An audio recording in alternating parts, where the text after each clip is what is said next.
सबसे पहले तो मैं नाताल के अवसर पर सभी को शुभेच्छा देता हूं। अटल जी के जन्म दिवस के अवसर पर सभी भारतीय जनता पार्टी के कार्यकर्ता और नगरजनों को बहुत बहुत शुभेच्छा। गत बार जब नामकरण हो रहा था तब भी सरकार ने रोकने का प्रयास किया, लेकिन हमने नामकरण का कार्यक्रम किया। उसके बाद में प्रतिमा स्थापित करने के लिए जो भी परमिशंस लगती है सरकार के माध्यम से 12 डिपार्टमेंट में से परमिशन लेकर हमने कलेक्टर के पास सबमिट किया। कलेक्टर ने स्पोर्ट्स अथॉरिटी ऑफ पूना जो महाराष्ट्र सरकार के है उनके पास सबमिट किया। पूना के कमिश्नर ने मार्च महीने में ही सरकार के पास सारा ये सबमिट करके परमिशन देने के लिए कहा, लेकिन सरकार ने उसको रोक के रखा।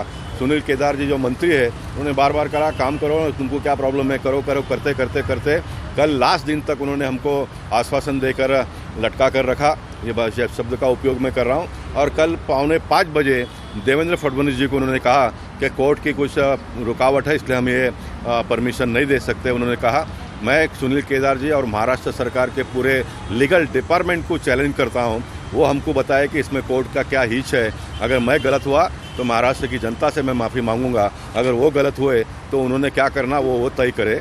इसलिए मुझे अटल जी ने ये भाष करके दिया कि गोपाल ये प्रकल्प इतना बड़ा हुआ, इतना सुंदर हुआ है, लेकिन इसका प्रचार जितना होना चाहिए वो हुआ नहीं है। इसलिए कांग्रेस और राष्ट्रवादी और शिवसेना के लोगों ने आपको और प्रचार इसके बढ़ाने के लिए ये मौका दिया है, आपको और बड़ा करने के लिए वो आपको मौका दे रहे हैं। आप संघर्ष करिए, चिंता मत करिए।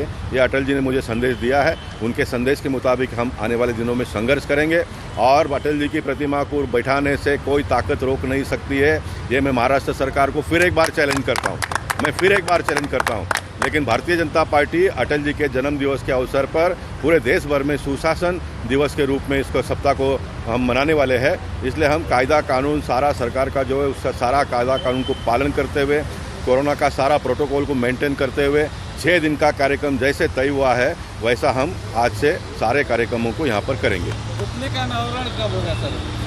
पुतले का अनावरण परमिशन लेकर ही हम करेंगे। ये परमिशन कोर्ट में हम जाते हैं तो हमको 2 दिन में परमिशन मिल जाएगा, लेकिन अटल जी के प्रतिमा को स्थापित करने के लिए हम कोर्ट में नहीं जाएंगे, हम जनता के न्यायालय में जाएंगे। ये पार्टी, तीनों पार्टी के लोगों ने हमको ये मौका दिया है जनता के न्यायालय में जाने का।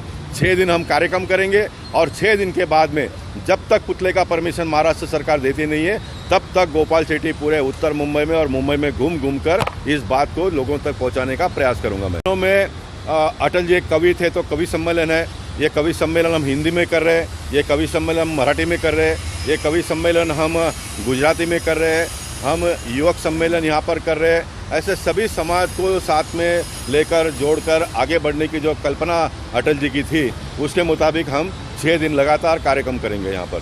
सरकार ने ओमिक्रॉन को देखते हुए कुछ पाबंदियाँ लागू कर दी है, तो उसको भी पालन किया जाएगा? निश्चित उसका पालन किया जाएगा। सरकार होता है भाई, सरकार की क्या ताकत है वो हमको दिखाया, सबको दिखा रहे।